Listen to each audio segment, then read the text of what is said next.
Hello students, I hope you are all fine and in good health.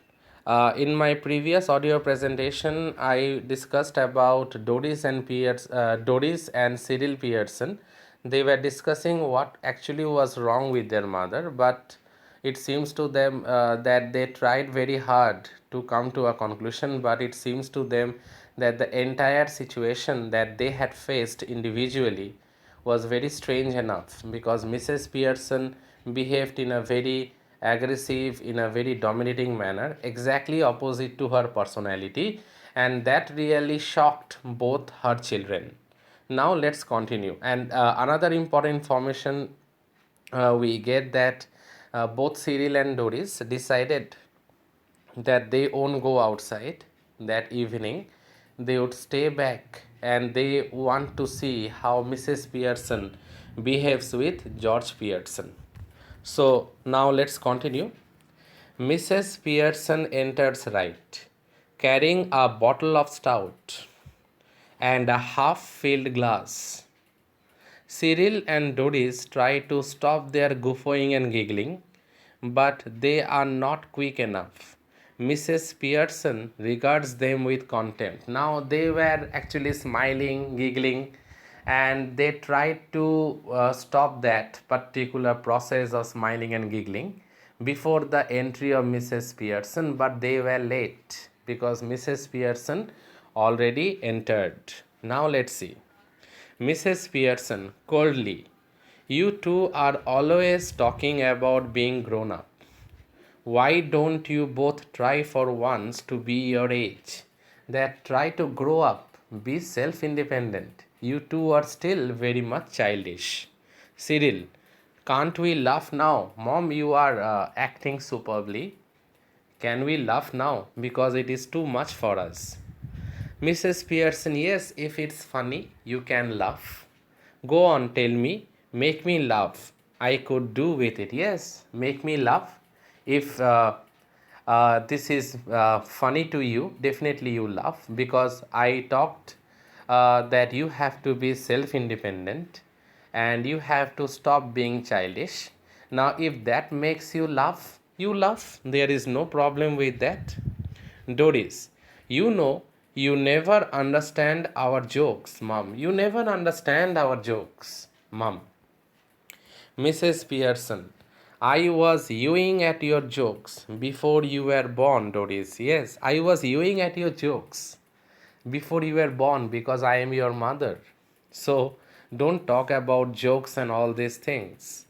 Doris, almost tearful again. What's making you talk like this?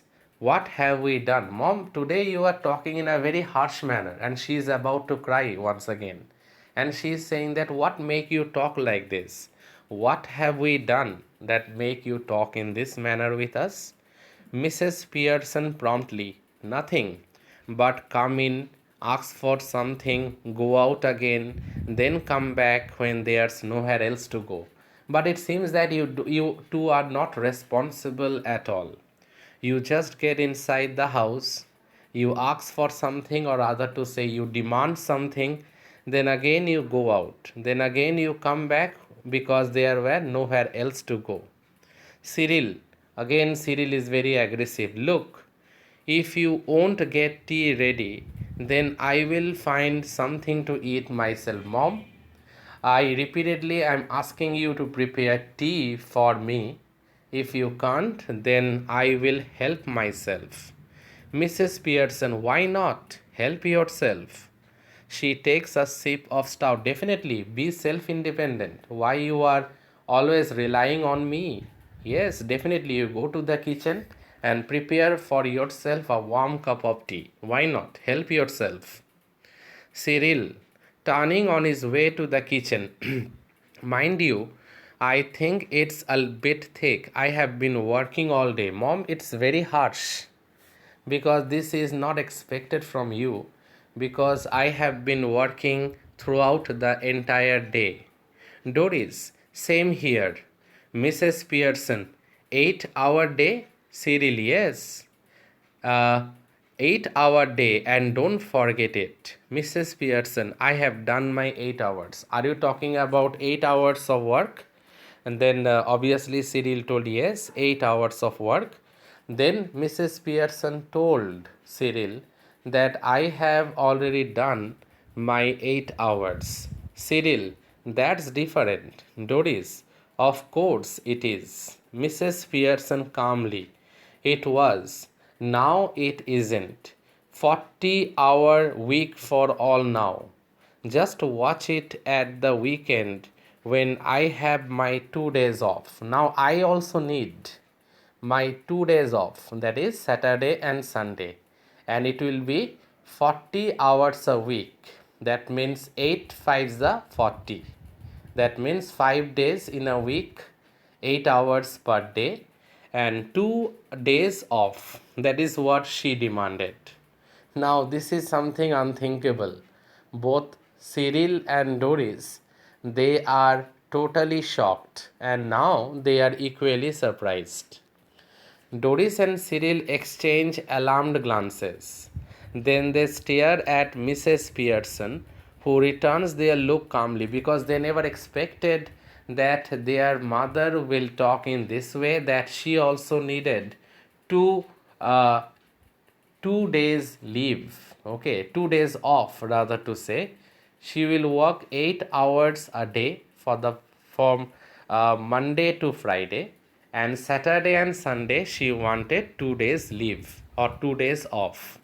And it was something not only shocking to both Cyril and Doris but also surprising to them, because they never expected that things would turn out to be like this. They never expected their mother to talk in this manner, and they never expected their mother to raise some questions like this, or rather to say, to raise her voice in this manner.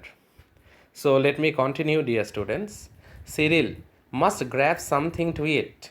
Looks as if I will need to keep my strength up. Now Cyril is saying that I need something to eat because it is very difficult to keep my strength up. So I need something. I am feeling very hungry. I am feeling very low. Doris, moving to the settee or you can say sofa or cushion.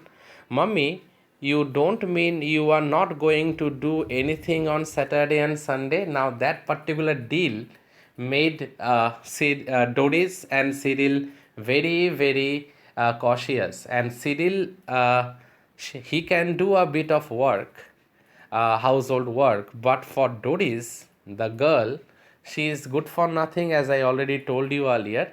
Now she got very frightened. She got really very, very anxious. Mrs. Pearson, no, I wouldn't go that far.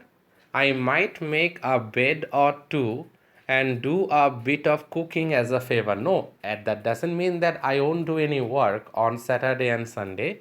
I will do a bit of cooking. I will prepare the bed as a favor, which means, of course, I will have to be asked very politely, that is very nicely, and thanked for everything, and generally made a fuss of.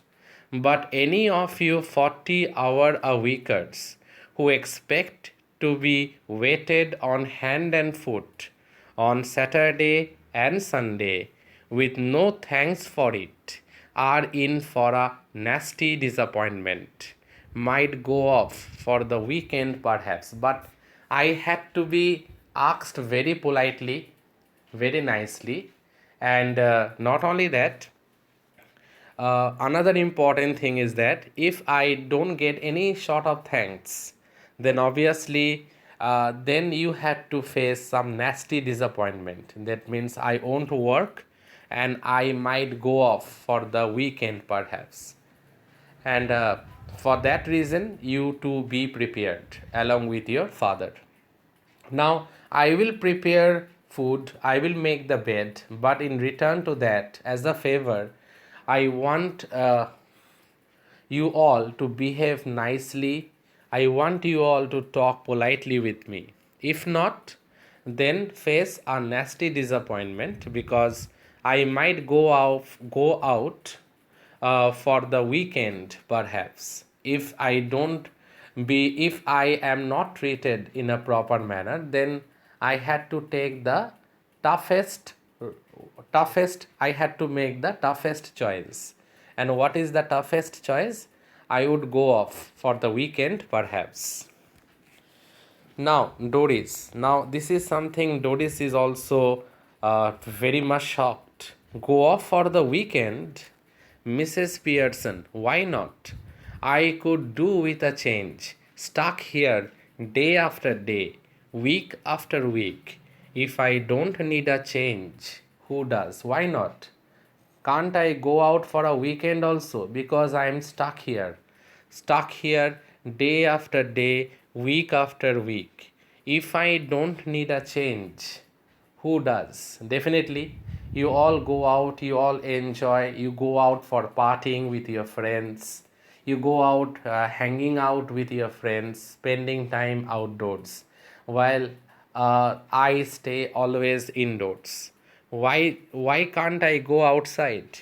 I am stuck here day after day, week after week. So definitely if I don't need a change, who does? Definitely I need a change. Doris, but where would you go? Who would you go with? But which place will you go? And who will accompany you? Mrs. Pearson, that's my business. You don't have to worry about it.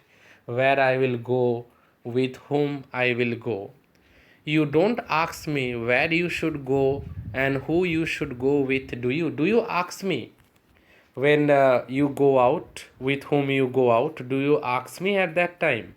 Doris, that's different. That's different.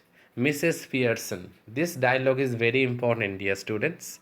The only difference is that I am a lot older and better able to look after myself. So it's you who should do the asking. The only difference is that I am a bit older than you, and in that case, I have an advantage. I can look after myself in a better way, and so it's you who should do the asking. Doris, do you fall or hit yourself with something, mom? Uh, had you met with an accident today? Do you fall down from the stairs? Do you hit your head with something? Because today you are behaving in such a strange manner.